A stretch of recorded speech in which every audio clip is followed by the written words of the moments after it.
yang pasti mengalir air mataku karena pancaran ketenanganku.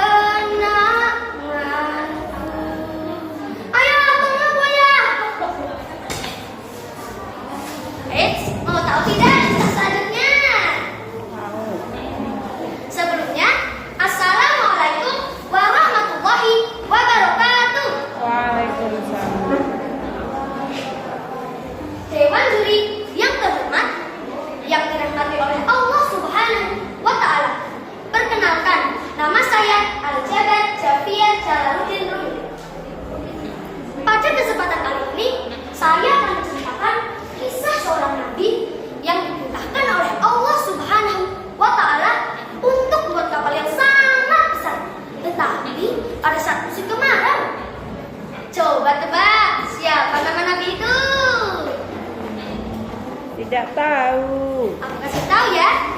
Beliau adalah Nabi Nuh alaihi salam. Yuk kita ikuti ceritanya dengan baik ya.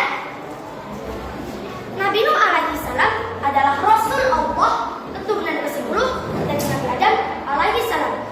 Beliau diutus oleh Allah di Armenia. Beliau mengajarkan kaumnya untuk menyembah kepada Allah dan melarang kaumnya untuk menyebutkan Allah. Tetapi seiring bertambahnya waktu, manusia bertambah banyak dan melupakan Allah. Hewan nafsu hasrat setan mengambil akal serta pikiran mereka, sehingga mereka menyembah berhala dan semakin berbuat maksiat. Allah mengutus Nabi Nuh untuk menyatakan manusia akan kembali ke jalan Allah. Nabi Nuh menyerukan kepada umatnya, "Wahai umatku, segera kalian bertaubat." Tetapi umat Nabi Nuh tidak mau dengar kata-kata Nabi Nuh. Bahkan sampai ada musiknya. "Hei, siapa kau?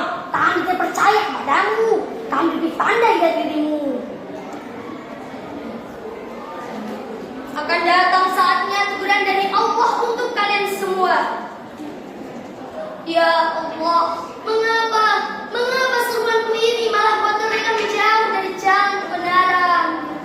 Ya Allah, selamatkanlah orang-orang yang masih percaya kepadamu. Allah mengabulkan doa tersebut dan memerintahkan Nabi Nuh untuk membuat kapal. Siang malam, beliau buat kapalnya tanpa lelah. Pada suatu saat, ada mengejek Nabi Nuh. "Hahaha, kamu bagaimana sih? Pada saat musim kemarau, buat kapal di atas bukit tadi. Hahaha." Tiba-tiba, hujan deras pun turun dan menggenangi kota Armenia.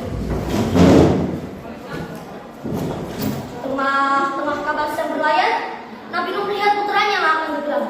Nabi Nuh menyerukan kepada putranya, "Kan'an. Ya Kan'an, irham bahana ya Kan'an." "Tidak ayah, aku untuk manjat bukit ini. Aku akan selamat dari banjir ini." "Tidak akan ada yang selamat dari banjir ini ya anakku Kan'an." "Tidak ayah, aku akan terus manjat bukit ini. Aku pasti akan selamat." Tiba-tiba ayah pun langsung menenggelamkan putra dari Nabi Nuh. "Ayah, tolong aku ayah!" Blok. Akhirnya Kan'an pun tenggelam dan mati. Melihat kejadian itu, Nabi Nuh langsung bersedih dan berdoa kepada Allah. "Ya Allah, anakku telah mati tenggelam. Bahkan ia termasuk keluargaku." Allah berfirman, "Hai, sesungguhnya orang yang durhaka itu bukanlah termasuk keluargaku." Mendengar firman Allah tersebut, Nabi Nuh langsung ketakutan dan memohon kepada Allah. Setelah banjir bandang 40 hari 40 malam surut, kapal Nabi Nuh berlabuh di suatu bukit yang sangat indah.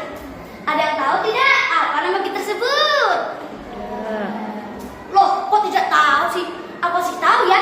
Bukit itu bernama Bukit Sedut. Setelah kejadian itu,